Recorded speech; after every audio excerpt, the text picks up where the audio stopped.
Hey everybody, my name is Kieran Jones. I go by Kai, and this video is about my 2 months on tea. So I don't have a script for this video, so I'm probably gonna go everywhere with this.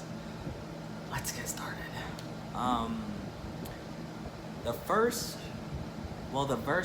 big thing about taking tea is actually going somewhere to get tea, and I went through Planned Parenthood to get my prescription. It was really easy. I live in California, and there's about like 3 places you can call to help with hormone replacement therapy, HRT, yeah. So if you look on the Planned Parenthood website and you see that they have hormone replacement therapy, that means that they can help you transition. So my transition is female to male. So the way I take my prescription is through injections. And if you have a fear of needles, you might have to think about that before you say, oh, I want to go on tea, because each way to get the tea varies by cost. So injections are the cheapest method, but I eventually want to move on to gel, which is a lot more expensive, but I don't have insurance, so I picked the most cost effective for me. And I'm not totally afraid of needles. I still get nervous when I do have to inject myself, but it really isn't that bad. And there's tons of YouTube videos on how to properly inject into your muscle, or in this case, for tea. The first things I noticed about taking tea was it kind of made your throat scratchy. For the first few weeks, it made your throat kind of scratchy, and it's true that once you start taking tea and your voice starts to change, you can't sing as well. Like if you used to sing a lot as a hobby, or if you're just singing along to a song, you notice you can't hit those high notes anymore, and that's natural because your voice is dropping. But so you also have to think about that if you're a singer. I'm not a singer, but I do like to sing on my free time, and I just noticed that as one of the weird things that happens. But I knew that was gonna happen because I researched beforehand. I know baldness is a thing, but that usually doesn't happen until years after taking tea. And that's only if it runs in your family, and I'm really not worried about losing my hair, honestly. I wear hats, but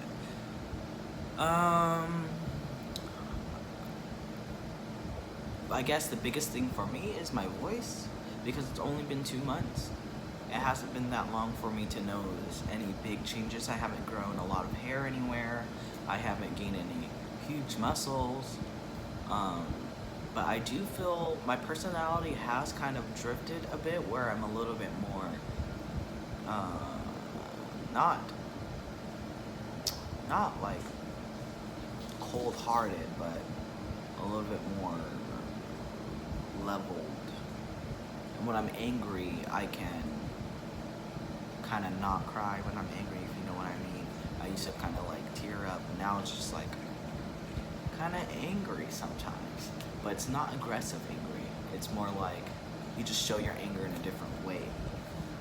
That doesn't happen to everybody, but I heard that's a common thing that happens when you do take tea, is you kind of, some handle their emotions better. You do still have your mood swings, but it's really up to how your personality already is. Nothing really changed.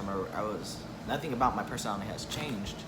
It's just I see little tiny differences. But basically, testosterone, that does not change the person. You don't become a whole different person. You're still you. That's a common misconception between with people who don't know how going through testosterone feels like. You don't change into another person. You're just transitioning. I pass a lot more in public. The other day me and my partner went to a show, and I got Sir instead a lot more naturally than when I used to get. Was usually, I don't know what you are, but they would usually say she, or they'd usually just cut out pronouns in general, which I'm fine with, to address me because they don't necessarily know. And I'm fine with being ambiguous, but I just decided to take the plunge and start T. And I think I made the right decision because I'm feeling really good about it. And usually through from my experience with Planned Parenthood, they ask you a series of questions before even prescribing you T to make sure this is right for you. Some might, they will only counsel you to get counseling if they see that you're unsure. I have been putting off T for years, already coming out as transgender, just to make sure this is what I want to do. So I had a lot of premeditated thoughts of transitioning. Like, how would it go? How would my life change before I actually did it, just to make sure I didn't ever want to detransition. And there's nothing wrong with people detransitioning, but it's so much better when you don't have to waste your money and to detransition after already spent so much. So, because it's expensive. Even if you have insurance, some things come out of your pocket. And I do notice that you kind of, I'm gonna put up a disclosure up here. If people don't want to hear anything about bottom growth, I would skip this and see if I talk more about something else. I don't know, honestly, because I don't have a script. But bottom growth does happen early on, and it's not painful, but it is definitely sensitive because it's growing, and it's definitely a little weird to see that change, because that's the only physical change I have seen besides my voice is bottom growth. And you have to ask yourself if you're okay with that, because that will happen. That's something that will not happen. Some cases people have more bottom growth than others, but it's really case to case. You can't really tell that. The doctors can't tell you how long it's going to grow, but it won't be anything like a full size regular penis, you know. So have that in mind. The upside is that you're transitioning, and it's great, and you're finally becoming the person who you've always seen in yourself. So there's just more time to kind of document my journey, and I hope you guys can ask more questions, because I want to start a series of asking questions. I like this thing on YouTube where people ask questions about transitioning and they answer, because it's really informative to get first-hand information from people who are going through the same thing as you are, or you might be going through, or if you're thinking about going through.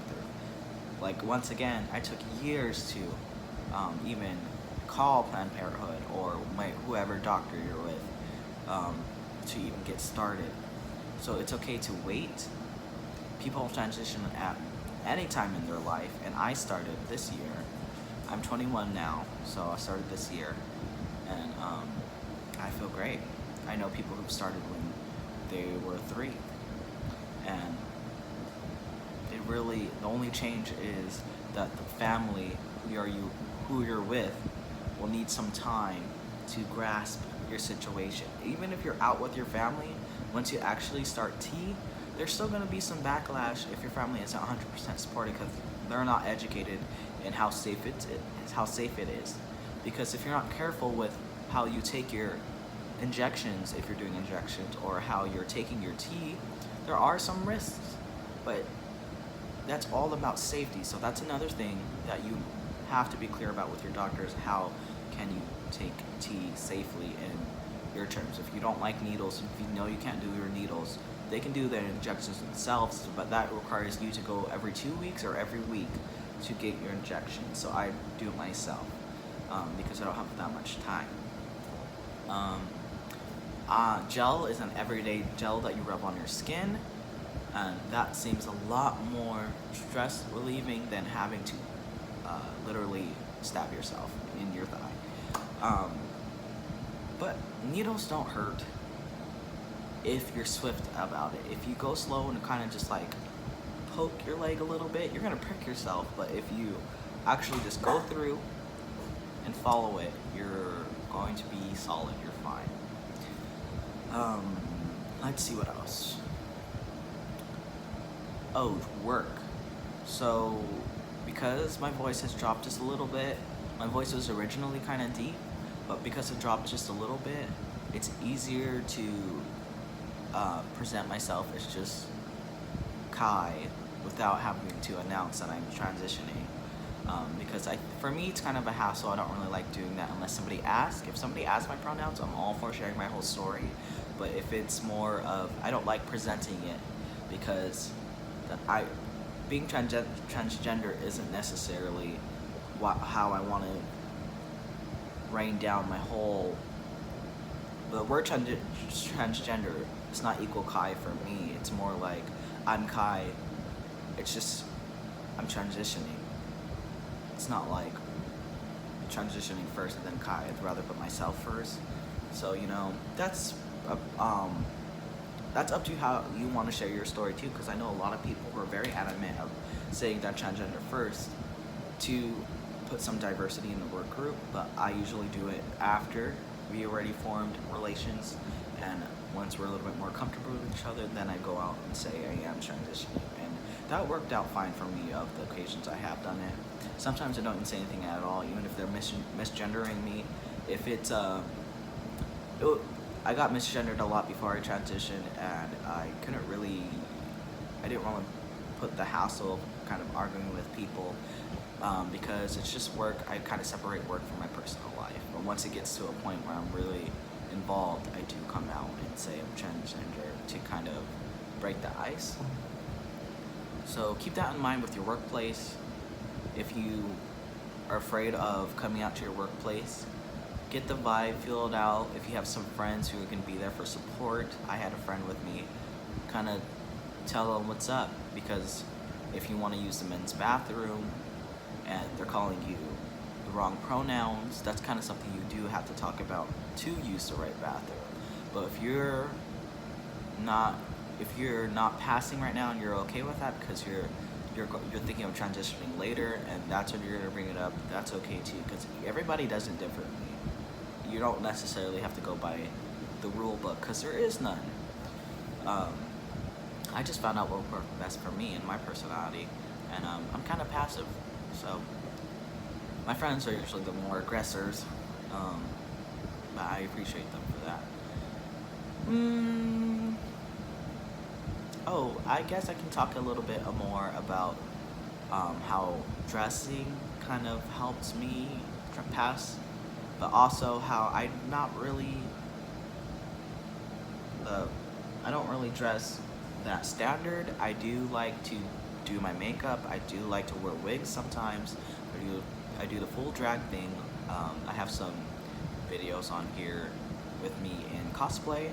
So for me, transitioning is not so much about passing 100% without ever going back to my feminine side. I like both sides of me, my femininity and my masculinity. I just identify as male, primarily. So that's what my transition about is. I am Kai, male. Later on, I will tell them I'm transgender if needed. That's how it was with my partner. When I first started dating, he thought I was male, a cisgendered male, and I told him I'm transgender, and he was okay with that, because I guess how comfortable I am with myself and explaining myself if needed that I am transgender, and if you can't roll with that, I guess that's okay with me. I don't do the fighting thing, I don't do the arguing thing, I move on. And surprisingly enough, we stay together. So yeah, if you guys have any more questions about transitioning, or If you guys want to stay in tune with my next updates, please subscribe, please like this video, please comment. If you comment, I will respond. If you share, I will give a shout out. So yeah, stay tuned for more videos of my transition. Peace out.